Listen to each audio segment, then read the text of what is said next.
ഇറാന്റെ ഭാഗത്തു നിന്നും ഇന്ത്യക്ക് വീണ്ടും വാരിക്കോരി സന്തോഷ വാർത്തകളാണ് പുറത്തു വരുന്നത്. കഴിഞ്ഞ ദിവസം പുറത്തു വന്ന വാർത്ത, ഇന്ത്യ മാത്രമാണ് ഇറാനിലേക്ക് അവരുടെ യുദ്ധത്തിൽ ഡിസാസ്റ്റർ അയച്ചത് എന്നുള്ളതാണ്. ഇന്ത്യയുടെ ആ ഡിസാസ്റ്റർ കണ്ടപ്പോൾ ഇറാനിയൻ അംബാസഡർ വികാരാധീനനായി പറഞ്ഞത് ഇന്ത്യ മാത്രമേ ഉണ്ടായിരുന്നു എന്നുള്ളതാണ്.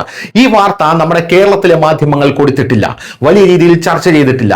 കേരളത്തിലെ സുഡാപ്പികൾ അണ്ണാക്കിൽ പഴവും തിരികെയിരിക്കുന്ന കാഴ്ചയാണ് കാണാനായിട്ട് സാധിച്ചത്. അതേസമയം ഇന്ത്യ ഇറാന്റെ കപ്പലിനെ സഹായിക്കാതെ ഏതെങ്കിലും തരത്തിൽ ഉണ്ടായിട്ടുണ്ട് എന്നുള്ള ഒരു വ്യാജ വാർത്ത വന്നാൽ ഇവർ ഇവിടെ മുണ്ടൂരി തലയിൽ കെട്ടുമെന്നുള്ളതാണ് മറ്റൊരു പ്രധാനപ്പെട്ട കാര്യം. എന്തായാലും ഇറാൻ ഇന്ത്യ മാത്രമേ ഉണ്ടായിരുന്നുള്ളൂ എന്ന് പറയുമ്പോൾ മറ്റൊരു നീക്കവും ഇറാൻ നടത്തിയിരുന്നു. അതായത് യുദ്ധത്തിൽ വെടിനിർത്തൽ ഉണ്ടായ സാഹചര്യത്തിൽ ഹോർമൂസിലൂടെ കടന്നു പോകുന്ന എല്ലാ കപ്പലുകൾക്കും $2 മില്യൺ ഇറാൻ ടോൾ ഏർപ്പെടുത്താനായി നിശ്ചയിച്ചിരുന്നത്.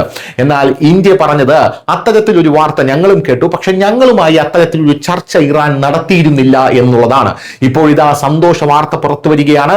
ഇന്ത്യയുടെ കപ്പലുകൾക്ക് $1 പോലും കൊടുക്കാതെ, അല്ലെങ്കിൽ $1 പോലും കൊടുക്കാതെ ഹോർമൂസ് കടലിടുക്ക് കടക്കാമെന്നാണ് ഇറാൻ ഇപ്പോൾ പറഞ്ഞിരിക്കുന്നത്. ഇന്ത്യയുടെ വ്യാപാരത്തിന്റെ വലിയൊരു ആണിക്കല്ലും ഹോർമൂസിൽ ഊന്നി നിൽക്കുന്ന ഈ ഒരു സാഹചര്യത്തിൽ വലിയ രീതിയിലുള്ള ആശ്വാസ വാർത്തയാണ് ഇന്ത്യക്ക് ലഭിക്കുന്നത് എന്നുള്ള കാര്യത്തിൽ തർക്കമില്ല.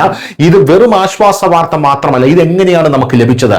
ഇത് കേന്ദ്ര സർക്കാർ, നരേന്ദ്രമോദി സർക്കാരിന്റെ കൃത്യമായിട്ടുള്ള നയതന്ത്രത്തിന്മേലാണ് നമുക്കിത് ലഭിച്ചത്. നമുക്കറിയാം, മൻമോഹൻ സിംഗ് സർക്കാർ ഉണ്ടായിരുന്നെങ്കിൽ മലർത്തി അടിച്ചേനെ അമേരിക്ക എന്നൊക്കെ പറയുന്ന ഇവിടെയുള്ള മതമൗലികവാദികൾ അറിയേണ്ട കാര്യം, ഇറാനെതിരെ UN വോട്ട് ചെയ്ത ഒരു സർക്കാരാണ് മൻമോഹൻ സിംഗിന്റെ എന്നുള്ളതാണ്.